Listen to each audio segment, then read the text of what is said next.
Добре, Елена, би ли ми казва как се чувстваше преди да започнем работа заедно, преди 2 месеца?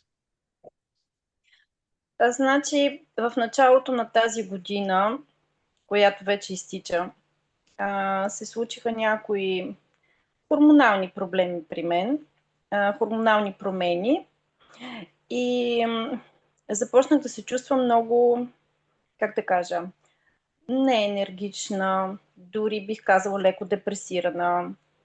А, Имах проблеми с съня и така. Общо взето, а, започнах да усещам, че остарявам. Да, ти беше споменала в началото, че наскоро си навлязла в менопаузата.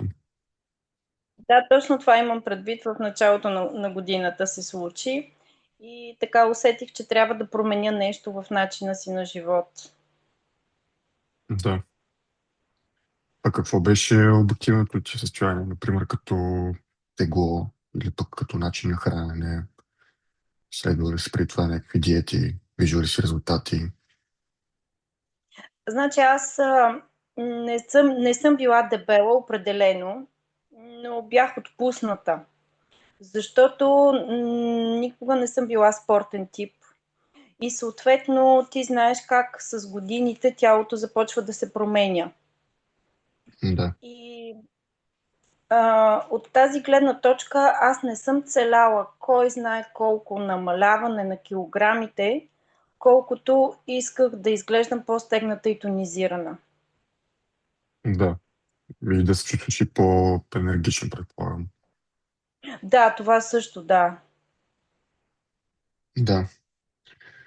Ами, какви бяха твоите притеснения, ако въобще си имал, или пък колебания относно присъединяването към такъв тип програма, защото, доколко знам, преди това не си тренирал активно и повечето жени точно имат това като а, отлагане, да кажем, с започването на тренировки. Значи всеки път, в който ми се е случвало да започна някакъв тренировъчен режим, това е траяло не повече от 2 седмици и просто съм губила желание и мотивация да продължа. Също така храненето ми беше много хаотично, така да кажа. В смисъл М, м, нямах някакви правила при храненето, които да спазвам и съответно това също се отразява зле на не само на фигурата, ами и на цялостното състояние на човека, как той се чувства. да, И, определено. и съответно през годините съм спазвала някакви диети, но те диетите, ефекта от тях е докато спазваш диетата. В момента, в който я спреш, то вече става пак каквото е било преди. Да, то е временно. И, и както и при тренировъчните ми режими, така и при хранителните ми режими, и всичко е траяло просто от днес до утре, нали, както се казва. Никога не е било така с трайна продължителност и с траен ефект. Именно заради това, което ти описа, знаеш, че нашият метод забранява всякакви диети, хранителни режими. Да, Точно се фокусираме върху контролирането на осъзнатото хранене, чрез усещане на сигналите на тялото. Да се храниш, когато си гладна, да, да спреш да ядеш, когато си сита и така нататък.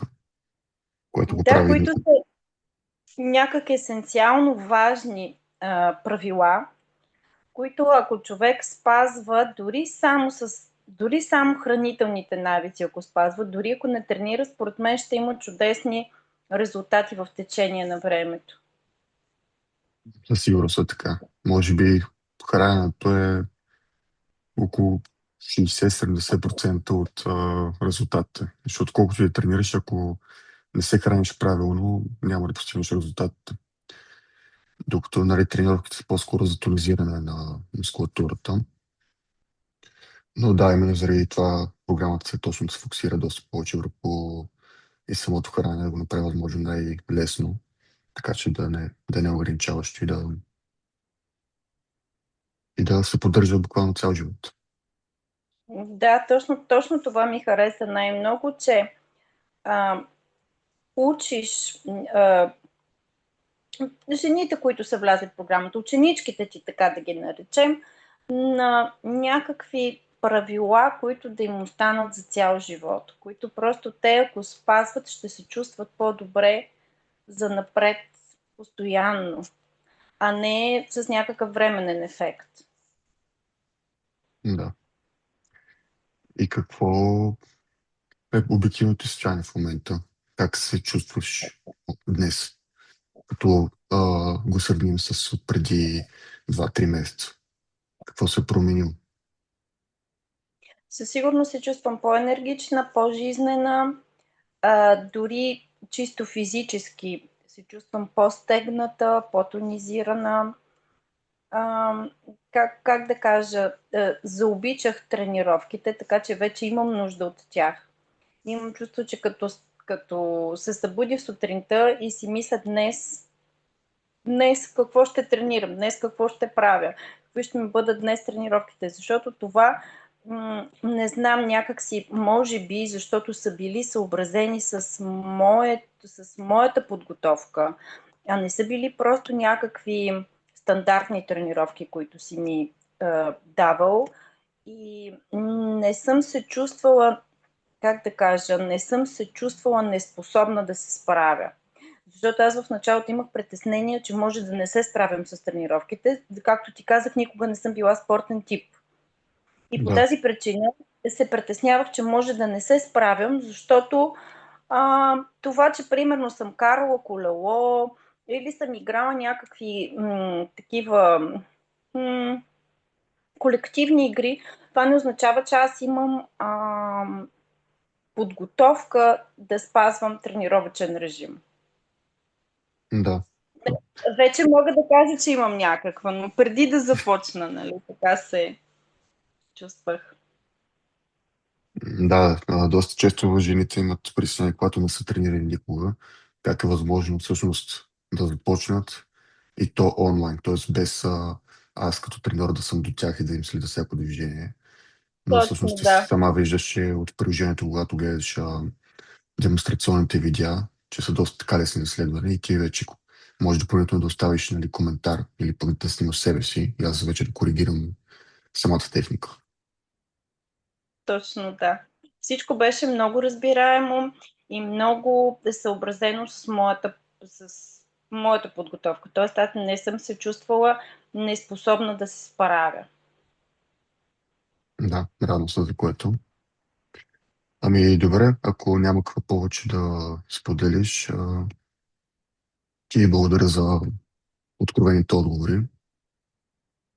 И аз ти благодаря много за програмата, която ми изготвяше и за това, че беше много отзивчив през цялото време. Всеки път, когато имах някакви притеснения или въпроси или допълнителни уточнения, ти винаги беше насреща и винаги така много подробно ми обясняваше нещата.